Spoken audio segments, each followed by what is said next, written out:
Hizb ut-Tahrir so far hasn't been classed as a prescribed terror group in the UK, and that led to the very strange situation where during those weekly mass protests against Israel, we saw some smaller protests taking place at the same time where people were actually calling for jihad on the streets of London, and the police were responding that jihad could mean something different and something quite innocent, which of course was outrageous, and plenty of people called them out on it. The problem there, of course, is that they couldn't do anything about it on the word jihad. They couldn't do anything about it because of the organisers, Hizb ut-Tahrir, because they weren't a prescribed terror group like Hamas. So showing support for them under UK law wasn't the same as showing support for Hamas. But now James Cleverly has said that they're an anti-Semitic and extremist group, and that if this goes through, there was the reading today in Parliament, by Friday this could be illegal, and then people showing support for Hizb ut-Tahrir in any reasonable or concrete form will be liable for even 14 years in prison. Okay, well, and on the protests, I mean, we have seen these huge anti-Israel protests on the streets of London week after week, a particularly large one on Saturday, and some very worrying comments from some of the participants. One of them, he says he was misquoted, but he was caught on camera saying it's time to normalise massacres. Many people were very upset by that. And London's police force, the Metropolitan Police, has been accused of being absolutely useless in the face of these calls for violence. That's right, not just calls for jihad on the streets, but also normalising massacres. These are not things that you expect to hear on the streets of London in 2024, but they are things that Jewish people and plenty of other Britons have had to get used to. They're quite shocking. Lots of people will say they won't go into central London when they know these protests are happening because they just feel dangerous. The crowds there feel dangerous. People have reported to me, and I've seen evidence of it, of actual songs in Arabic being played, which are bloodthirsty or war-mongering songs, and these sorts of things are problematic. Chants of Khaiba Ya Yahud are problematic, but the police all the way through have seemed to show a slowness or a reluctance to do anything very severe in response to those sorts of acts. They've often said that it needs to show actual support for Hamas, and then they could arrest people.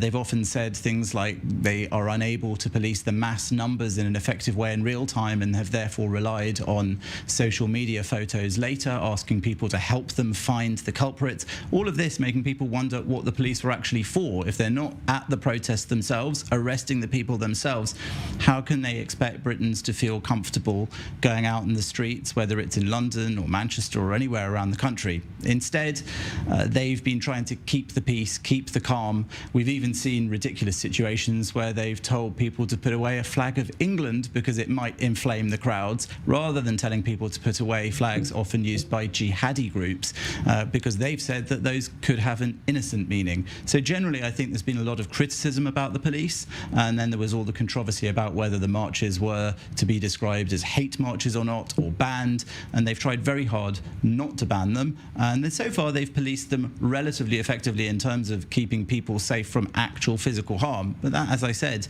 is not really a surprise when so many people are afraid to go anywhere near them. And the woman who coined the phrase about these protests, hate marches, the former Home Secretary, Suella Braverman, she was at a very different kind of protest yesterday. This was a large protest, nothing like the size of the anti-Israel protests we've seen, but there was a large gathering, wasn't there, in London yesterday, of people who wanted to show their support for Israel, especially remind people about the plight of the hostages. How did that go down in London yesterday? Exactly. To mark the 100th day of the war and the imprisonment of those hostages, there was that rally in central London in Trafalgar Square, which of course was totally different in nature to those that have been seen on the other side, let's say, and not wanting to turn it into a sort of football match where it's one side versus the other. But there is a very clear difference between the kinds of people and their behaviour on these two different marches. Those who are going out and chanting often anti-Semitic chants, waving, as I said, flags used by jihadi groups, and those who went to this peaceful vigil,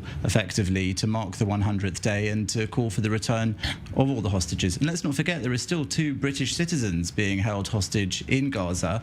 David Cameron, Lord Cameron, when he was speaking to the Foreign Affairs Committee of the Commons, didn't seem to know an awful lot about those hostages or about the number of other Britons who've been caught up in this. Britons were in fact killed in the massacres on October the 7th, and all of these things seem to have been forgotten by many in Britain, especially with this fervour that's being whipped up by the other side, who really many think are using the opportunity of being pro-Palestinian, as they say, to actually be simply anti-Israel, and even worse, to express some kind of latent or not so latent anti-Semitism that's causing them to just make life very difficult for people who actually want to commemorate what happened on that day, to fight the evil that made it happen, and to get the hostages back, including those 2 British citizens. All right, Jonathan, we'll stay with us.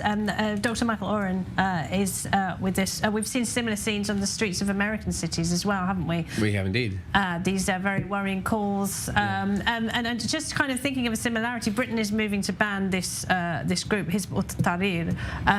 The Biden administration very reluctant to put the Houthis back on the group of terrorists. Because they just took them off about a year and a half ago. Right, and here they are today attacking American ships. And after that, the Biden administration pressured Saudi Arabia to reconcile with the Houthis. Yep, that's kind of a big backfire now, isn't it?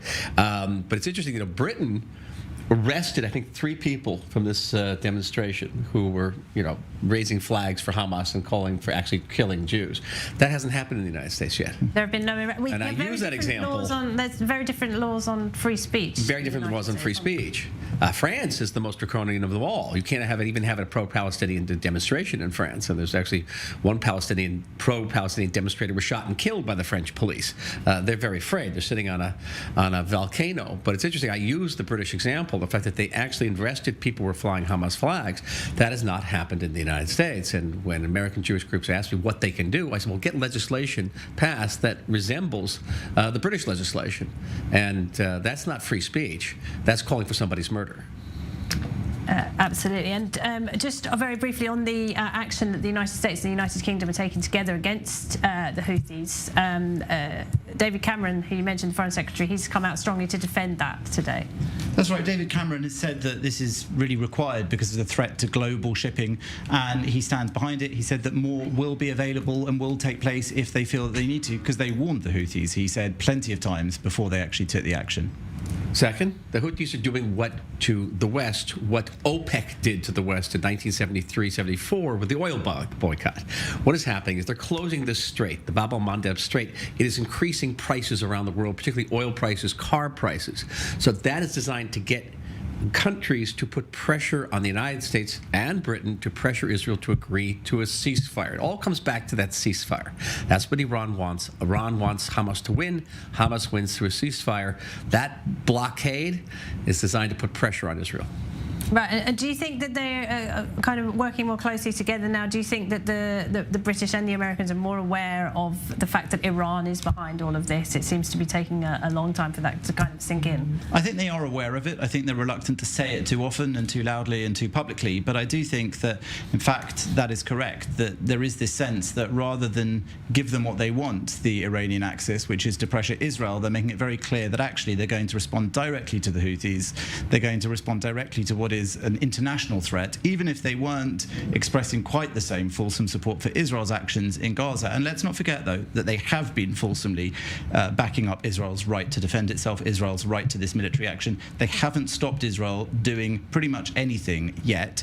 But on this one, with the Houthis, they're making it very clear that there's a line, and they're not going to put the pressure on Israel. They're going to put the pressure on Iran through its proxies, like the Houthis, in order to try at least to resolve the issue of global shipping, which has a direct knock-on effect to those in Britain and around the world. Okay. But they won't hit the head of the snake. No, not they yet, won't. anyway. Dr. Michael Oren, Jonathan Sacerdoti, thank you very much to you both.